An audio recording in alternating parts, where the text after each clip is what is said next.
नमस्कार दर्शकों, YouTube के मेरे चैनल में आप सबका स्वागत है। आज मैं वीडियो लेकर आई हूँ वृश्चिक लगन व वृश्चिक राशि के लिए वर्ष 2025 का राशिफल। सबसे पहले आपको नए साल की बहुत बहुत शुभकामनाएं कि वर्ष 2025 आपका अच्छा जाए और आने वाले समय में आपके लिए माता रानी आप पे कृपा बना के रखें, आपके परिवार पर, आपके घर में सब स्वस्थ रहें और आप हर प्रकार की विघ्न बाधा से बचे रहें। अब हम बात करते हैं कि वृश्चिक लगन व वृश्चिक राशि के लिए वर्ष 2025 कैसा जाने वाला है। अगर आपका वृश्चिक लगन है तो भी आप ये वीडियो देख सकते हैं, अगर आपकी वृश्चिक राशि है तो भी आप ये वीडियो देख सकते हैं। ये दोनों पे लागू होता है। वृश्चिक लगन में अगर हम बात करें तो इस समय वर्ष 2025 में 30 मई 2025 को राहु आपके चौथे भाव में आ जाएंगे। राहु चौथे भाव में आ जाएंगे और शनि महाराज जो है वो 29 मार्च 2025 को आपके चौथे भाव से निकल जाएंगे। यानी चंद्रमा से जब चौथे भाव में शनि महाराज चल रहे थे तो वृश्चिक राशि पर शनि की ढैया चल रही थी। लेकिन अब जब वृश्चिक राशि से 29 मार्च 2025 को शनि महाराज चौथे भाव को छोड़कर पंचम में आ जाएंगे, तो सबसे पॉजिटिव बात कि अगर आपकी वृश्चिक राशि है तो आपकी शनि की ढैया समाप्त हो गई। लेकिन इसके साथ साथ एक सावधानी, शनि की ढैया तो समाप्त हो गई, लेकिन 14 मई 2025 से जो देवगुरु बृहस्पति का राशि परिवर्तन हो रहा है, जिसमें वो मिथुन राशि में प्रवेश कर रहे हैं। मिथुन राशि वृश्चिक लगन व वृश्चिक राशि के अष्टम भाव में आती है। तो आप ध्यान रखिए कि एक तरफ तो शनि की ढैया समाप्त हो गई और इधर देवगुरु बृहस्पति आपके जो है पंचम अष्टम में आ गए। देवगुरु बृहस्पति आपके धनेश भी बनते हैं और पंचमेश भी बनते हैं। अब ये जो धनेश अष्टम में आया है वो धन के लिए तो शुभ है, क्योंकि वो अष्टम भाव में आकर अपने ही धन भाव को देखेगा। तो धन में तो आपको ज्यादा परेशानी नहीं होगी, लेकिन क्योंकि पंचमेश होकर ये आपके अष्टम में आया है तो ये आपके मान सम्मान में किसी प्रकार की परेशानी करेगा। इसलिए मैंने लिखा है कि वृश्चिक लगन व वृश्चिक राशि के लिए वर्ष जो है संभल कर चलने का समय है, क्योंकि पंचमेश अष्टम में रहेगा। मान सम्मान में कुछ कमी का अनुभव होगा, कार्यस्थल पर कई बार अपमान की स्थिति बनेगी। पंचमेश है इसलिए संतान को लेकर चिंता रहेगी। आपकी वाणी कटु हो सकती है, क्योंकि गोचर में जब गुरु अष्टम में चलता है तो आपकी वाणी से कई बार ऐसे बात निकलती है कि सामने वाला नाराज हो जाता है। तो आप समझने की कोशिश करिए कि एक चीज खत्म हो रही है, दूसरी शुरू हो रही है। तो अगर आपका वृश्चिक लगन व वृश्चिक राशि है तो वर्ष 2025 में आपको थोड़ा सा संभल के चलना पड़ेगा। अब हम देखते हैं कि इधर हमारी शनि की ढैया समाप्त हो गई है, शनि महाराज पंचम में आ गए हैं और जब वर्ष का आरंभ होगा तो देवगुरु बृहस्पति सप्तम में होंगे। अब हम गुरु के आधार पर देखते हैं कि हम हमारे लिए वर्ष में क्या क्या चीजें पॉजिटिव हैं। देखिए, अगर हम बात करें आपके कैरियर को लेकर, तो कैरियर में सबसे पहले बात आती है कि भाई कैरियर में हम डिसीजन कब लें। ऐसा कौन सा समय है जब हम डिसीजन लें तो हमें ज़्यादा रिस्क ना हो। तो आपका महत्वपूर्ण निर्णय लेने का शुभ समय आपके वर्ष 2025 में दो बनते हैं, क्योंकि 2025 में पहले तो देवगुरु बृहस्पति 14 मई 2025 को आपके अष्टम में जाएंगे। उसके बाद 20 अक्टूबर के बाद वो आपके भाग्य भाव में भी जाएंगे। 20 अक्टूबर 25 से लेकर 4 दिसंबर 25 तक वो आपके भाग्य भाव में भी रहेंगे। यानी ये स्थिति बन रही है कि वर्ष के आरंभ में देवगुरु बृहस्पति शुभ है, फिर वो 14 मई के बाद अशुभ हो जाएंगे और 20 अक्टूबर के बाद वो फिर शुभ हो जाएंगे। अब इस हिसाब से हम मान के चलते हैं कि अगर आपका वर्ष 2025 का जो शुभ समय है कि हमें कैरियर से जुड़ा कोई भी महत्वपूर्ण निर्णय लेना है, तो हम उसको दो भागों में बांट सकते हैं। एक तो शुभ समय आता है 1 जनवरी से लेकर 13 मई 25 के बीच में, आपको कैरियर से जुड़ा कोई भी निर्णय लेना है आप इसमें ले सकते हैं। और उसके बाद दूसरा समय आता है 20 अक्टूबर 25 से लेकर 4 दिसंबर 25 के बीच में। और साथ ही साथ इस वर्ष आपके कैरियर में बदलाव की संभावना बन रही है। उसका रीजन क्या है कि राहु आपके चौथे भाव में आ गए और केतु आपके दशम भाव में आ गए। राहु केतु ने आपके चौथे और दशम भाव को जकड़ लिया। राहु केतु जैसे ग्रह जब आपके चौथे और दशम भाव से संबंध बनाते हैं गोचर में, तो वो आपके कैरियर में बदलाव का संकेत है कि आप जो वर्तमान नौकरी जो कर रहे हैं उसमें कुछ ना कुछ बदलाव करेंगे। या तो ऑफिस में आपकी सीट चेंज होगी या आप नौकरी बदलेंगे, या वर्तमान नौकरी में आपका ट्रांसफर भी हो सकता है। और वृश्चिक लगन व वृश्चिक राशि के जो जातक विदेश जाने में इंटरेस्टेड है उनके लिए विदेश जाने का बहुत अच्छा समय है। लेकिन फिर मैं आपसे कहूंगी कि 14 मई 2025 को जब देवगुरु बृहस्पति आपके अष्टम में आएंगे और वो यहाँ पे रहेंगे वो 19 अक्टूबर 25 तक, उस समय ये जो समय होगा ये कैरियर में कुछ परेशानी का समय होगा। कार्यस्थल पर किसी प्रकार का विवाद हो सकता है, उच्च अधिकारी आपके नाराज हो सकते हैं। और ध्यान रखिएगा आगे बढ़कर किसी से लड़ाई झगड़ा मोल ना लें। अगर आपका कोई कोर्ट केस चल रहा है तो उसमें परेशानी हो सकती है।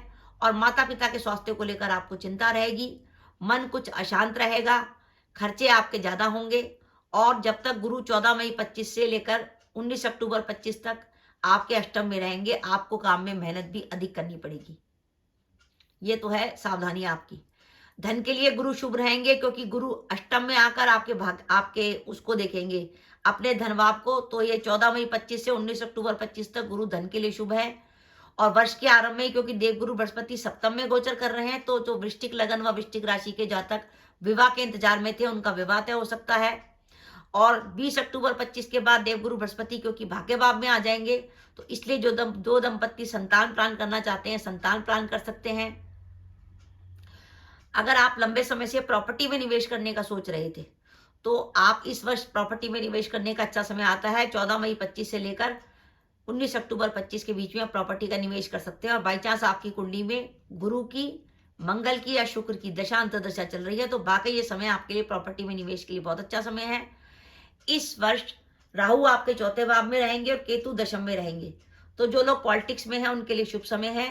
और इस वर्ष आपकी धार्मिक यात्राएं भी होंगी। आप किसी पवित्र नदी जैसे गंगा जैसी नदी का स्नान कर सकते हैं।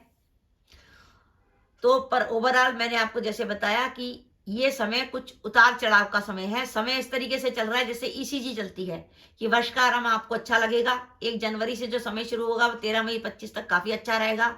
13 मई 25 के बाद आप देखेंगे जैसे ही 14 मई 25 के बाद गुरु अष्टम में जाएंगे, आपको कैरियर में कुछ ना कुछ परेशानी महसूस होने लगेगी। और उसी समय आपके दिमाग में आएगा कि यार जॉब बदली जाए, जॉब बदली जाए। तो पहले कोशिश करिएगा कि जो वर्तमान जॉब है उसी को चलाने की कोशिश करिएगा। उसके लिए एक बहुत अच्छी रेमेडी है, 2 रेमेडी बता रही हूँ मैं आपको। सबसे पहली बात यह है कि ऑफिस जाने से पहले आपको हनुमान जी के सामने कच्ची घानी के सरसों के तेल का दीपक जलाना है। कच्ची घानी का सरसों का तेल मार्केट से ले आइए और उसका दीपक हनुमान जी के सामने जलाना है।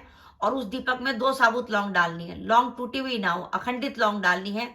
और वहीं खड़े होकर आप हनुमान चालीसा का पाठ कर सकते हैं, या आप हनुमान जी की खाली आरती करके फिर आप अपने कार्यस्थल के लिए निकलिए। तो आप देखेंगे काम की बाधाएं काफी दूर होंगी, शत्रु आपके दाब से दबे रहेंगे। इसके बाद एक काम करिए, अपने ऑफिस में आपका जो भी काम करने की जगह है वहां पे भगवत गीता रख लीजिए और भगवत गीता का 11वां अध्याय पढ़िए। कहते हैं 11वां अध्याय पढ़ने से पितरों का आशीर्वाद मिलता है। तो आपको जो भी है, जो राहु केतु आपके, क्योंकि राहु चौथे भाव में चल रहा है, केतु आपके दशम भाव में चल रहा है, शनि आपके मान और सम्मान प्रतिष्ठा के भाव में शनि जैसा ग्रह चल रहा है, तो आपको पितरों का आशीर्वाद मिलेगा, कार्यों की बाधाएं दूर होंगी। 11वां अध्याय पढ़ने में मुश्किल से 3 या 4 मिनट लगता है। अगर आप रोज गीता का 11वां अध्याय पढ़ते रहेंगे, तो अगर आपको लगेगा कि मेरी कुंडली में कोई पितृदोष है, तो वो पितृदोष भी शांत होगा, आपकी काम की बाधाएं भी दूर होंगी और ऑफिस में शत्रु आपसे दबके रहेंगे। तो ये रेमेडी तो आपको करनी है 14 मई 25 से लेकर 19 अक्टूबर 25 के बीच में। 19 अक्टूबर 25 के बाद आपको रिलीफ मिल जाएगी, क्योंकि देवगुरु बृहस्पति फिर कर्क राशि में प्रवेश करेंगे और कर्क राशि आपके भाग्य भाव में आती है। यानी पंचमेश आपका भाग्य भाव में चला जाएगा, जहां से वो लगन को भी देखेगा और भाग्य भाव को भी देखेगा। तो अब ये वो समय होगा, अगर आप कैरियर में कोई बहुत बड़ा बदलाव करना चाहते हैं, तो आप 20 अक्टूबर 25 से 4 दिसंबर 25 के बीच में कर सकते हैं।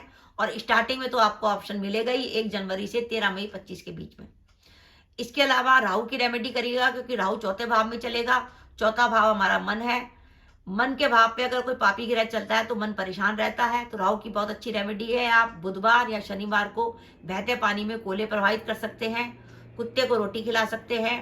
और सर्दियों के दिन आ रहे हैं तो आप 4 मूली मंदिर में दान कर सकते हैं, मूली का पत्ता हटा लीजिएगा। केतु के लिए आप केतु के लिए भी कुत्ते को रोटी खिला सकते हैं। और गणेश जी के मंदिर में कमल का दान कर सकते हैं। और आप चाहें तो 4 नीम के पेड़ भी लगा सकते हैं। देखिए ध्यान रखिए, आपका चौथा और दशम भाव राहु केतु के अक्ष में फंस गया, तो चौथा भाव में अगर राहु जैसा ग्रह है तो मन थोड़ा आपका अशांत रहेगा, मन में सेटिस्फेक्शन नहीं लगेगी, आप जो भी काम करेंगे आपको लगेगा यार मजा नहीं आ रहा। और दूसरा, ये राहु केतु के अक्ष में जो फंस गया है उससे आपको मेहनत आपको ज्यादा करनी पड़ेगी। तो इस वर्ष मान के चलिए, आप वृश्चिक लगन व वृश्चिक राशि के जातक हैं तो मेहनत ज्यादा करनी पड़ेगी। और साथ ही 14 मई से लेकर 19 अक्टूबर तक गुरु अष्टम में चलेंगे, तो आप गुरु की भी रेमेडी करिएगा। उसके लिए आप पीली वस्तु का दान कर सकते हैं हर गुरुवार को, जिसमें हल्दी भी हो सकती है, चने की दाल भी हो सकती है, पीला कपड़ा भी हो सकता है। और आप नियम बना लीजिए कि ऑफिस जाने से पहले आपको गाय को रोटी खिलानी है।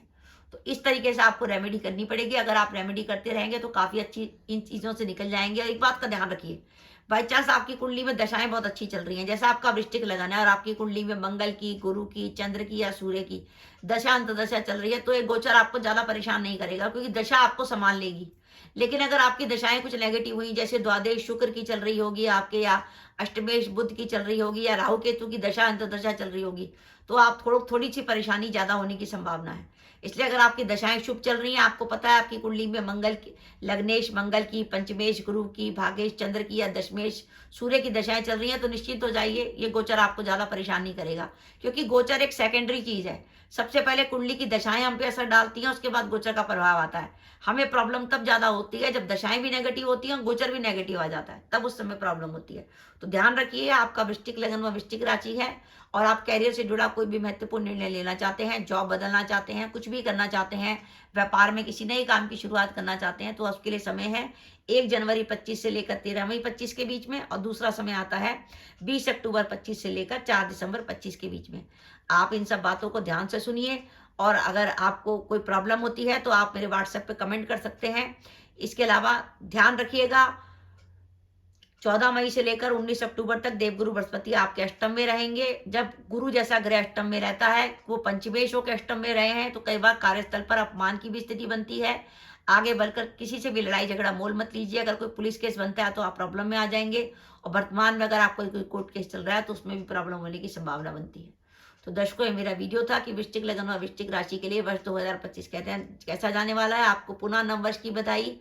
अगर आप मेरे चैनल पर पहली बार आए हैं और आपने मेरे चैनल को अभी तक सब्सक्राइब नहीं किया, तो कृपया मेरा चैनल सब्सक्राइब कर दें, साथ ही बेल आइकन को भी दबा दें, जिससे जब भी मैं अपने वीडियो अपलोड करूं उसके नोटिफिकेशन आपको मिल जाए और आप मेरा वीडियो देख सकें। इसके साथ ही नमस्कार दर्शकों, जय माता दी।